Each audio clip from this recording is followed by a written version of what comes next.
And get started. Again, welcome. Thank you for joining us today. My name is Tracy Watts. I'm the Director of the Office of Community Development, Local Government Assistance. And today we're going to be talking about the Louisiana Community Development Block Grant programs for our 2026 and 2027 program cycle. Okay.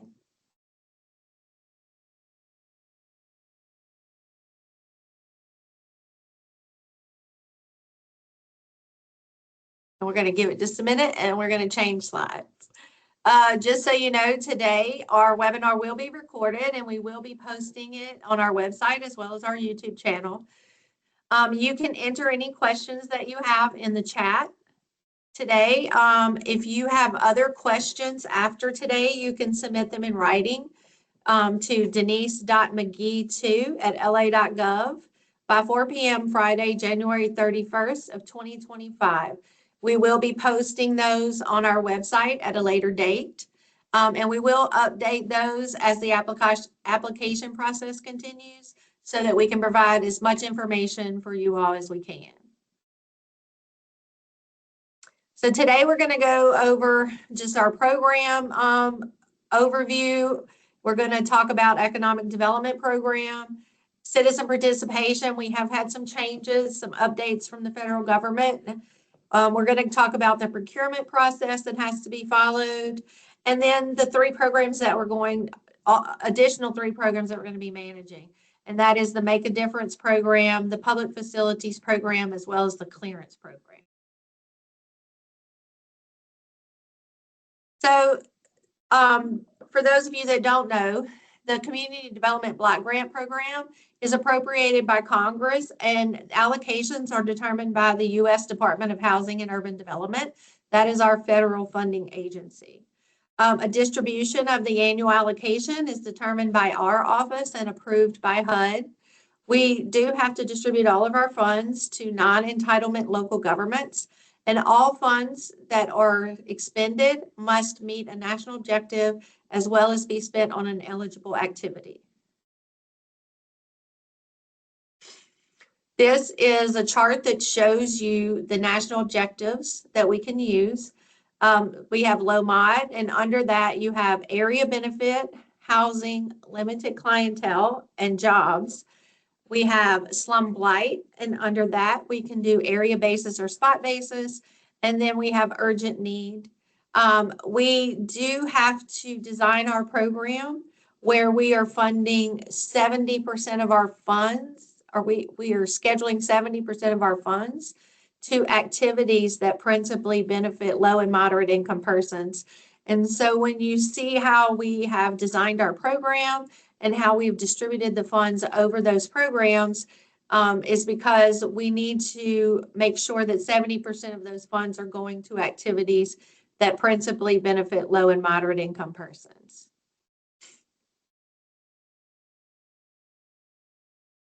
These are the activities that are eligible under the CDBG program. For the state programs, we have to set priorities to determine how the state wants to obligate the funds.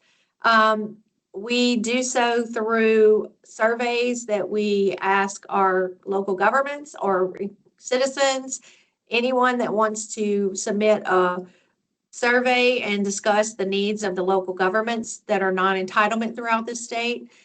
We also consult with the administration to determine what their priorities are, and that's how we set out our program. And we do so on a 2-year cycle, and that's why today we're going to be talking about our 2026 and our 2027 program years. So we do anticipate receiving $22 million. We base that on our past amounts that we have received. We have set aside $2 million for our economic development program, $6 million for our clearance program, and then $2 million for our Make a Difference program. The remaining amounts go into our public facilities grant. We estimate that at $12 million. So depending on what our actual allocation comes out to be, That will help us determine the exact amount that goes into public facilities, and that's why we have it as an estimate right now.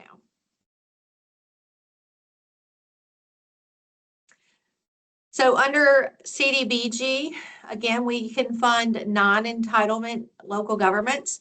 So here we show you who are entitlement jurisdictions throughout the state.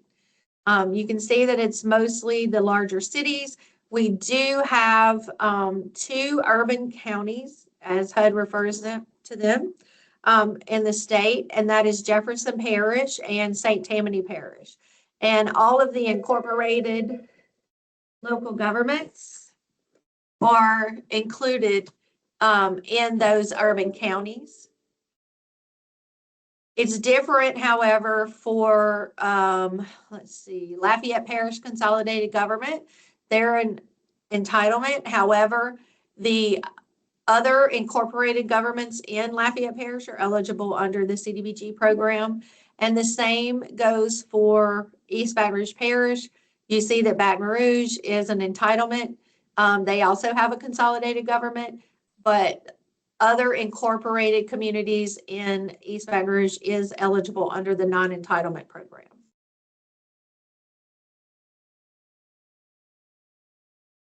So now we're going to discuss the economic development program, and I'm going to turn it over to Janelle Dickey, who is our financial manager.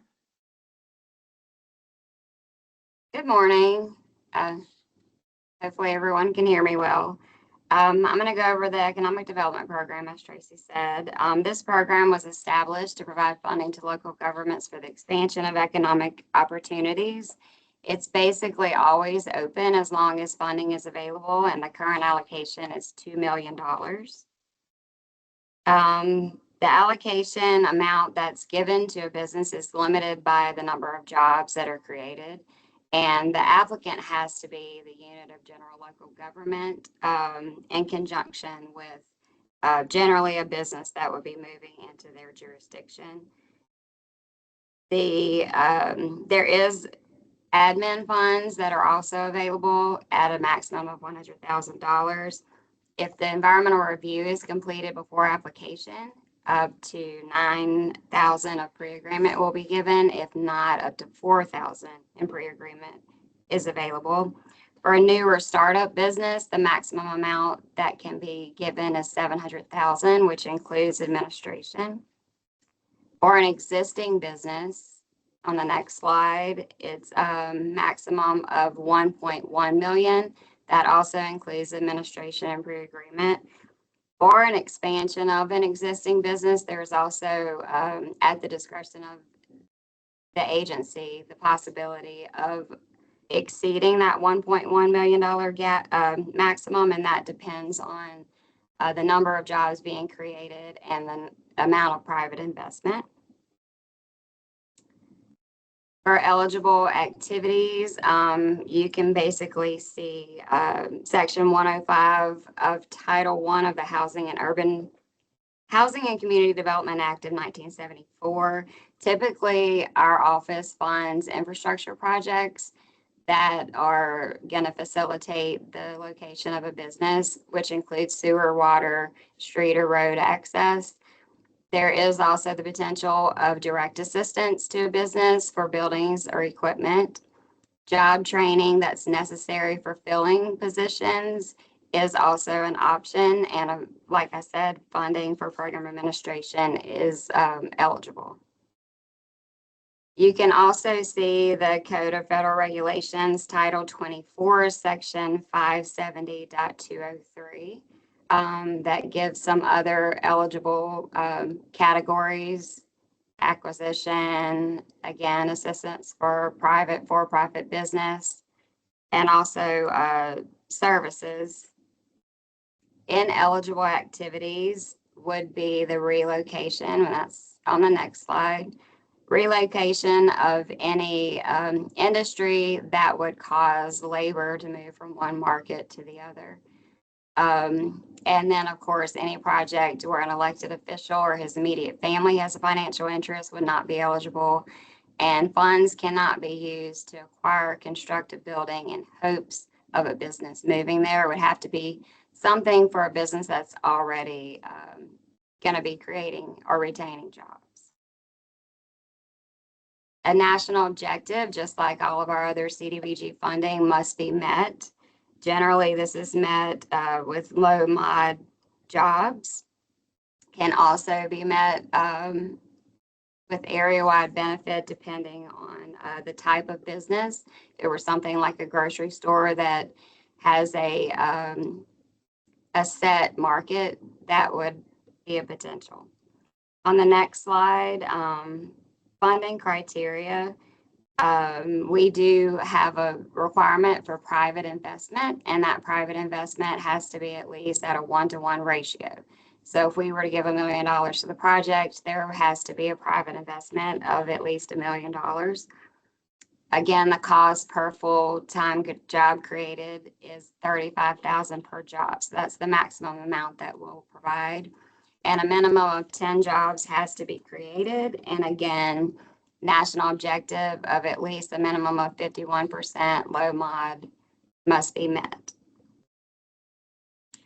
Additional requirements on the next slide is if you will be using the funding for consulting or engineering services, because this is federal funding, all federal procurement guidelines have to be met, and also citizen participation guidelines must be met. To get started with this program, you can contact our office, of course, at any time, but there is information on our website. That'll be on the next slide, but a pre-application workbook is required. And once that's submitted, we review it, we have all the information that we need from that. We would invite you to participate in a pre-application meeting.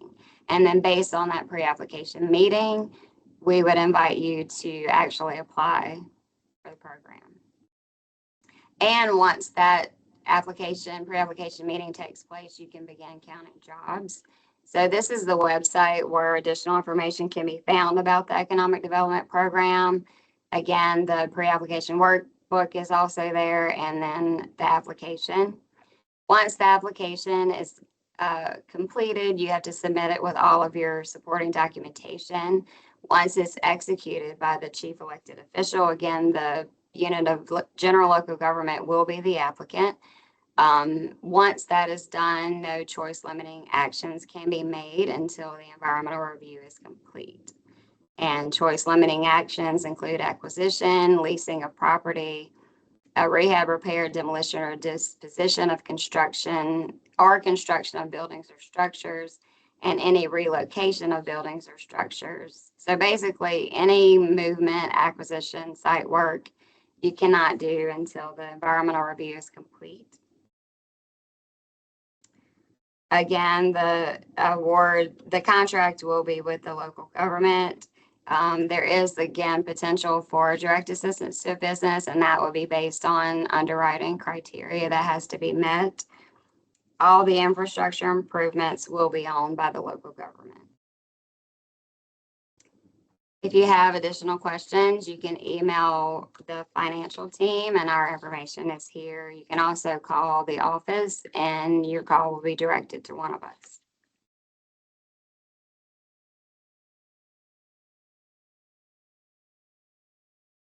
Good morning. My name is Heather Paul. I'm the Assistant Director and the compliance person over citizen participation.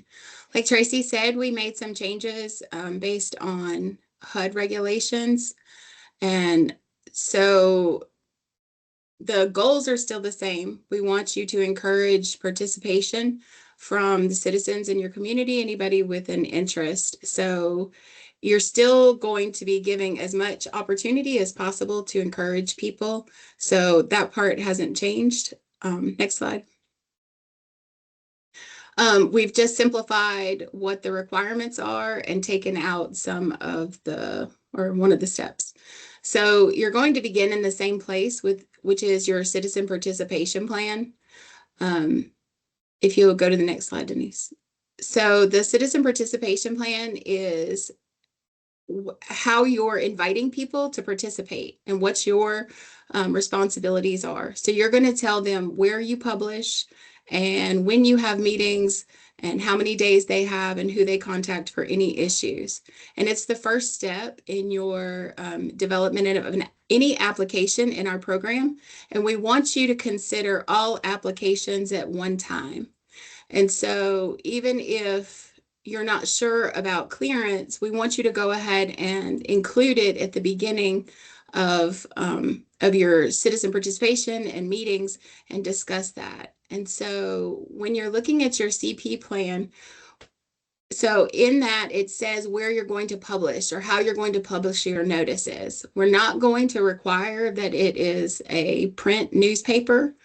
It can be an online, it can be print. It has to be something that you can document and show us that you've met the requirement that you published at least 5 days in a paper and that you've given people an opportunity. That's the minimum requirement. But we also want you to send out flyers in your utility, your bills, or post it where people pay bills, or post it, at the meeting site, as many places as you can to encourage participation. The newspaper is the minimum requirement, but it shouldn't really be all you're doing, because if that's it, then you're not going to get participation. Again, if you have any type of social media, post it there. If you have a website, we're asking that you post it there. And again, these are the HUD requirements. I know that Louisiana also has some state requirements that you follow for open meetings. So we're not really monitoring that as much, but you need to be aware of those requirements for your local government. So these things must be, go back. These are the things that have to be included in your CP plan. We're going to have all these documents on our website later today, some samples. So it has to encourage citizen participation, especially for persons of low to moderate income. You have to provide for technical assistance. If you have a large population who speaks a different language, then you have to be able to provide a translator for that or translate your documents for that. Again, you're going to tell them like how you're going to publish your meeting notices. And so whatever you're selecting or whatever you're saying in your CP plan, that's what you have to follow. So just be really careful when you're developing that. I think right now they say your official journal. I think an official journal can't be online. If you're talking like a technical official journal, I think it has to be, that's an MSA newspaper, print newspaper. So just be aware when you're selecting something, be really specific about what it is and then make sure to follow it. But whatever you're doing already for public hearings, I would say continue that way. That way you're consistent for all your meeting requests or meeting notices. Again, you're trying to get people to come and you're trying to get them to participate to obtain views. And so if you have the option for hybrid, we would encourage you to do hybrid meetings as well. So in person plus streaming. And you have to be able to give those people a way to make comments for your meeting and for your community needs. So that's your goal. Find out what they think the needs of the community are. Next slide. So when you're publishing your notice, there are certain things that have to be in that notice. So we have those listed in our sample.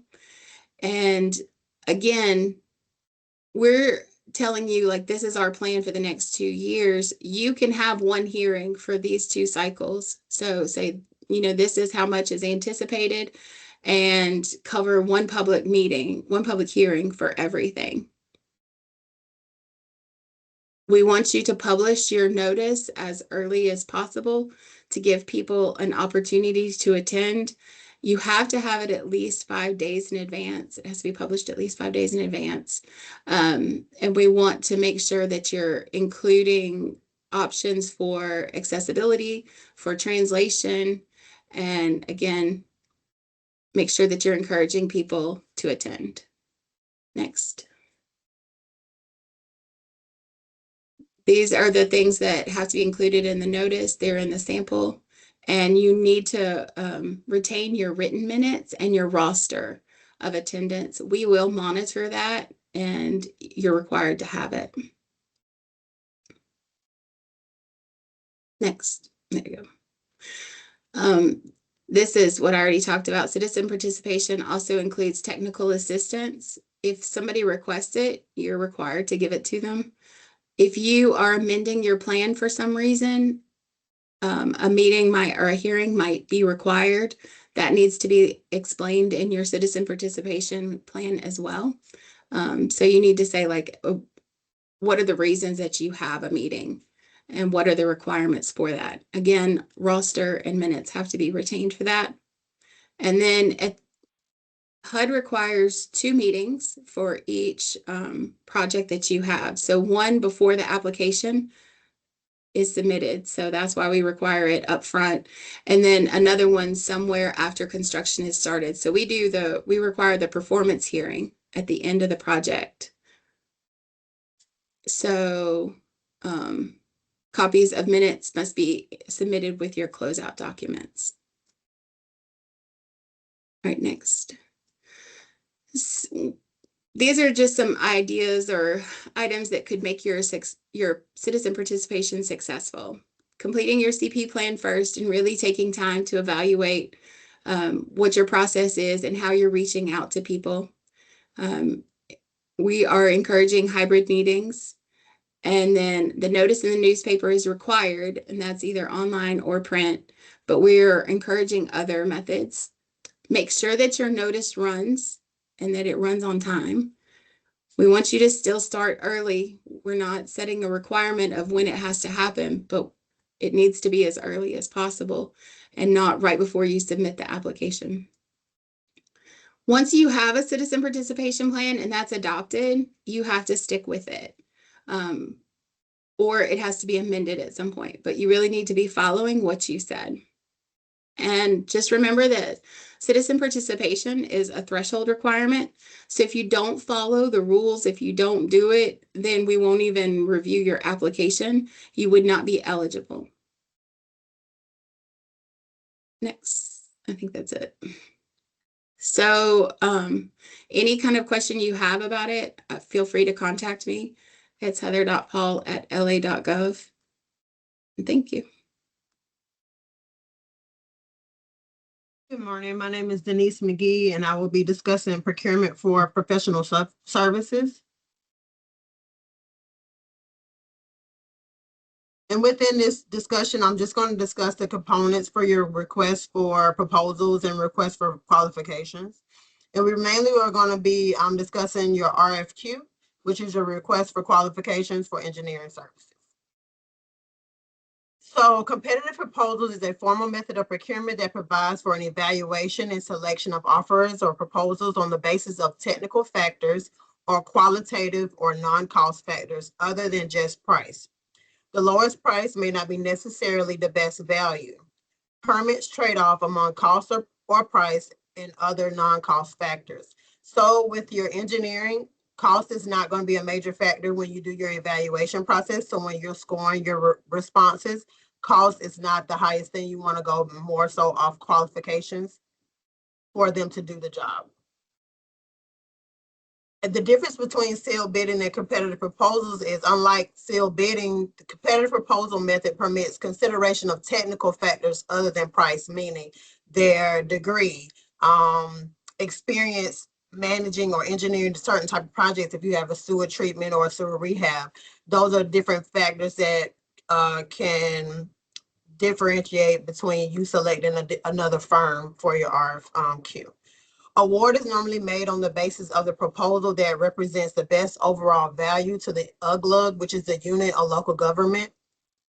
Considering price and other factors, technical expertise, past experience, quality of proposed staffing set forth in the solicitation and not solely on the lowest price. This information also can be found in the HUD Handbook 7460 if you need additional information on what I'm discussing right now. Generally, the competitive proposal method should be used whenever any of the following conditions exist. The requirement cannot be described specifically enough to permit the use of sealed bidding. In other words, the work is not definite enough to accurately estimate the total cost of the contract. The nature of the requirement is such that the UGLUG needs to evaluate more than just the price to be sure that the prospective contractor understands the needs and can successfully complete the contract, especially when contracting for professional services. The requested work lends itself to different approaches, which means that's why you have your proposal. And also, a lot of things that the engineer does cannot just be based on a cost. Some things they have to do over and over again, like maybe you went out to bid the first time and the bids are high. So he has to redo the plans and he has to come back and submit more plans to go out to bid again. Though some of those things cannot be definite, so it's best to do a competitive proposal or an RFQ in order to determine which one would be best. Here's the format for RFQ. It is on our website. It's under the Forms and Informations tab. This is a guide to you. You do not have to use every bullet or every topic. It's only what is applicable to the local government. So the components for competitive proposals, the first one is your purpose. You want to explain what is going on in the project. So explain why the unit local government is issuing a proposal. What is going on? Why does the local government need this? Oh, we're applying for funding for the LCDBG project for sewer treatment. The objective explains what this procurement is seeking to obtain. The background of the issuer, meaning you need to give the respondent information about your town. So where are you located? If you're located in the central Louisiana or south or north, the amount of people in your town, that can also help them understand how many people are connected to your system. And definitions. This is not required, but it would be helpful if you have some information in there that they may need to be defined a little more. Project description provides sufficient information for proposals to estimate work efforts and time needed to accomplish those tasks. Schedule of events outline the significant events of the procurement, meaning that you will tell them when you publish the RFQ, when you will give feedback on the RFQ, when the RFQ is going to be scored, and when you feel that you will make the when you will make the award, who you will select. Scope of services identifies what tasks and or accomplishments the contractor will perform. This is where you need to list the most information as you can on what you need the engineer to do for your project, so they know how to respond. Contract and payments identifies the type of contract and type of prices that will be utilized in the contract duration of the contract. With contracts and payments, we do have a presentation on our website defining the different types of price and costs. Please look at that before you put lump sum or cost reimbursement contracts within your RFQ. Just make sure that you're using the correct payments. And I'm available if you need help, and we can go through that to determine which one you need to use. The proposals in the information identifies relevant information about each proposer. Selection process identifies how and who will be conducting the evaluation, one-step or two-step process, and if you have to do interviews. Price and cost identifies how much weight, price and cost required for all procurement except design professionals. So that is a bullet that's more so geared towards your professional services. And then your submission requirements. For your selection process, I will advise that once you have your evaluation criteria outlined, that you go ahead and do your selection process, meaning you already have your evaluation criteria worked out and you know how you're going to score your responses. And you already know who is going to be on your evaluation team. So there are different types of evaluation criteria. The first one is threshold, and that's the minimum requirements for all proposals to complete. Doesn't matter what what it is, everybody has to meet that minimum. So if it's, hey, you've worked in CDBG for at least 5 years, everybody has to meet that requirement in order for you to review their proposal. And then your weighted criteria states the criteria for comparison of proposers and selected contractor. So we're going to go over the evaluation criteria a little more. The RFP must contain a clear statement of the evaluation factors to guide the offerors in structuring their proposal. The written statement of evaluation factors and their relative values clarify each important factor to the offer and ensures a fair selection process. The evaluation criteria should be tailored to fit each procurement, meaning that you should not have the same evaluation criteria for each project. Some things may change. You may want additional information. The evaluation shall be based on the evaluation factors set forth in the RFP. Factors should not be specified in the RFP, should not be considered. Meaning if you have something in your RFP, you need to score it that way. So if they don't submit the requirements that you have put in forth for your weighted criteria, then it does not get scored.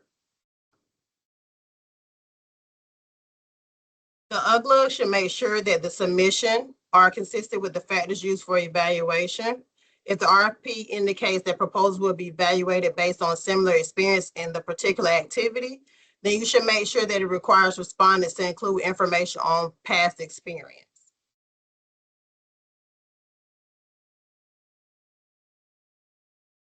So here are some examples that I have for a threshold. So it says you must meet the following requirement to be considered for this service. Each item listed below should be presented in the response in such a manner that the UGLA can easily determine the firm's eligibility. Proposals must have at least one full-time certified project management professional employed with the firm for at least 5 years. This means that if someone submits an application and they have 0 certified, they have been there for at least 5 years, then that response should not be scored. Even if they have it for 3 years, that response should not be scored. It has to be full-time, at least one full-time for 5 years, according to this example. And so the proposer must submit the resume of his certified project management professional, the date of the certification, his or her employment history, including the starting date with the proposal's firm, and what comparable projects he or she has managed during the employment of the firm. This is what you should expect in the response to the threshold requirement. Some information regarding the certification and the employment history of the project manager. A weighted criteria example would be after the initial threshold review is complete, the UGLA will determine all eligible firms and score each substantial submittal based on the factors detailed below. In addition to price, cost proposals of offers will be evaluated in the area of experience and capabilities according to the submission requirements. So this one, they use firm experience, and they want to know the number of comparable projects completed within the last 7 years. And so the proposal will submit at least a list of comparable projects completed within the last 7 years, including the name, the start and end date of the project, the dollar size of the total project. You can also ask for additional information if you would like to have I can't think of the word. If you would like to have maybe some references for this, maybe you want to contact the local government, you may do so also. And this is the contact information. If our grant funds are going to pay for engineering, we must review the RFQ before it is solicited in a major paper. It has to be solicited in an MSA paper. We have a couple around the state, and then you also have to solicit for at least 2 weeks. And it also determines like how much of the scope of services that you need. You may have to publish it for longer. We don't have a date or a time frame for your publication, but it needs to be enough time to give people time to respond. And also, if they have any questions, I'll give them time for that. And if you need to extend your solicitation, that also could be included in your schedule of events. Here's our contact information for myself and William Hall. You can email us or call us at any time, and we're here to help you with anything you may have.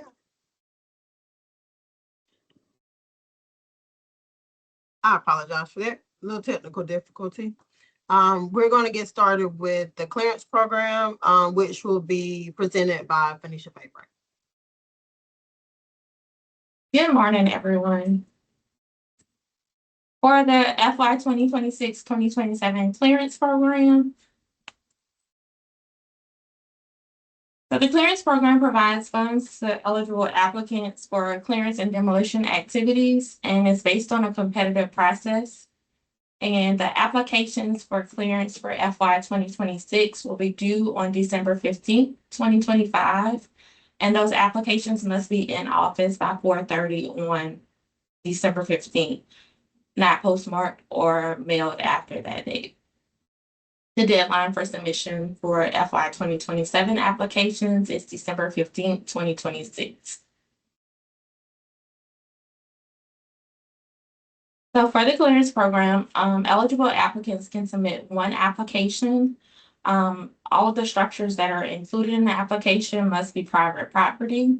Those structures can be either residential or commercial, and there is no limit to the number of structures that can be included in one application.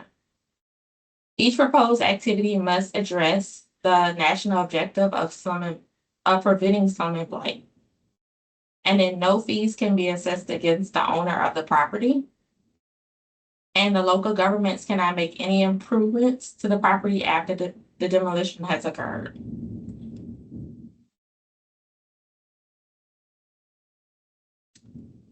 Eligible applicants. As we discussed earlier, all CDBG funds are only to go to non-entitlement units of general local government, and all municipalities and parishes in Louisiana are eligible except the larger areas that are identified below.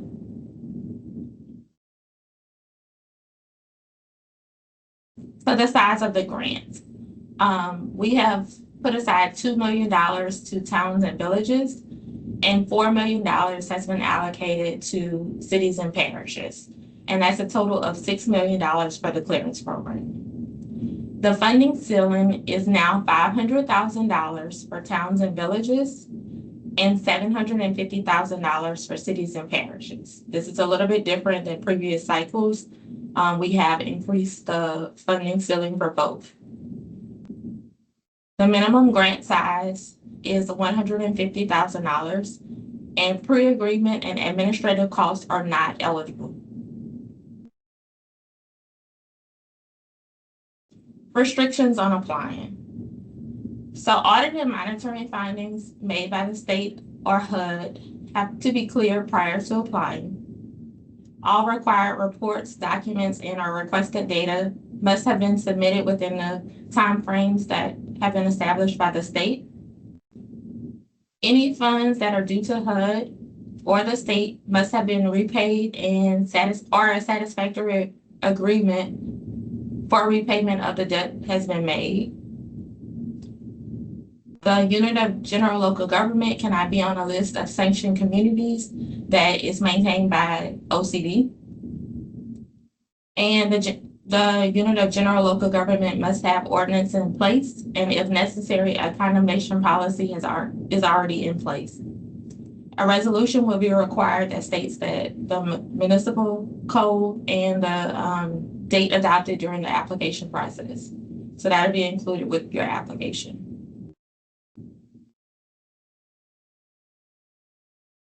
For threshold. So for FY 2026, if you have any past CDBG or CDBG CB programs awarded by the state prior to FY 2023, they have to be conditionally closed by July 21st, 2025. And then for FY 2027, any past CDBG and CDBG CB programs awarded prior to FY 2024 must be conditionally closed prior to July 21st of 2026. And the unit of local government may only have one grant open in each program, with the exception of the economic development program. So if you have a clearance grant, a previous clearance grant, you can't apply for another one until that one is closed.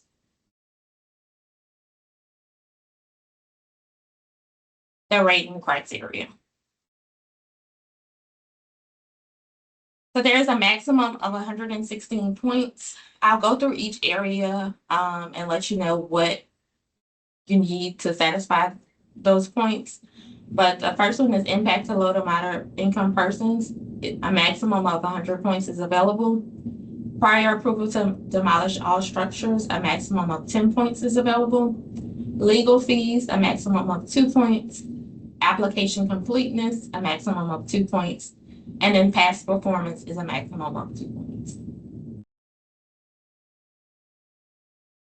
So the impact to low to moderate income persons. So based on the percentages for municipalities, for parishes, it would be the low to moderate average of all block groups in the parish without the municipalities. And then for the percentage of the low to moderate income persons will be calculated by dividing the number of low to moderate income persons as defined by the state by the total number of persons. And then the percentage of low to moderate persons to the 100th decimal will be used to determine the number of points for the category. All of the census information is found on HUD Exchange, and it's the ACS data that HUD supplies us with. The prior approval to demolish all structures. Applicants with prior approval to demolish all structures applied for will be awarded 10 points. So you have to have prior approval for all properties to receive the 10 points. A certification signed by the chief elected official must be included in the application, as well as a copy of the resolution by the local government identifying the structures that have been approved. A map must be submitted showing the structures that will be demolished, and then the clearance demolition inventory forms must also be completed for each structure. And the structures with prior approval must be identified on the cost estimate. Their legal fees. Those applicants who agree to pay all of the legal fees that are incurred during the preparation and or implementation of the program will receive 2 points. A certification signed by the chief elected official must be included in the application, as well as a copy of the resolution by the local government stating that the funds will be used to pay the legal fees incurred by the local government. If the grantee is paying for legal fees and they have an underrun in their project costs, the grantee will not be allowed to use those monies for the purpose of reimbursing the local government for any legal fees associated with the LCDBG program.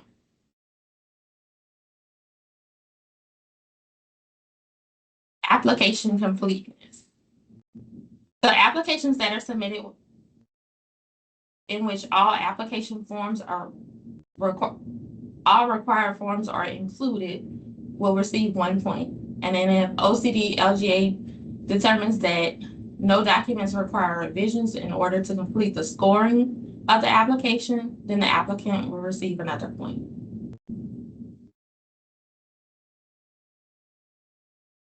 And prior performance. There are 2 possible points for prior performance, and applicants will receive 2 points unless one or more of the following is applicable when reviewing the past performance of any grants funded to the applicant during 2020 to 2025.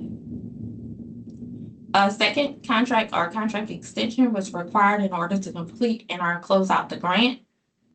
Penalties were assessed at any point during the grant due to failure to meet a required benchmark, or a finding of deficiency identified as very serious was issued during the grant.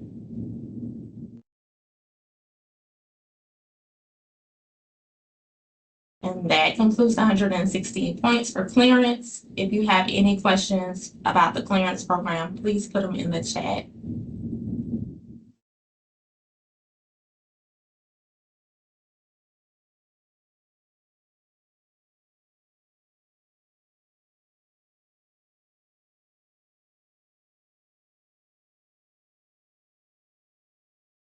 Janelle, do we have any questions in the chat?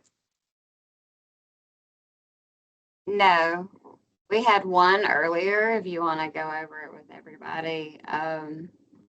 There was a question about whether so whenever you're working on citizen participation, there is the public hearing that's required prior to project severity.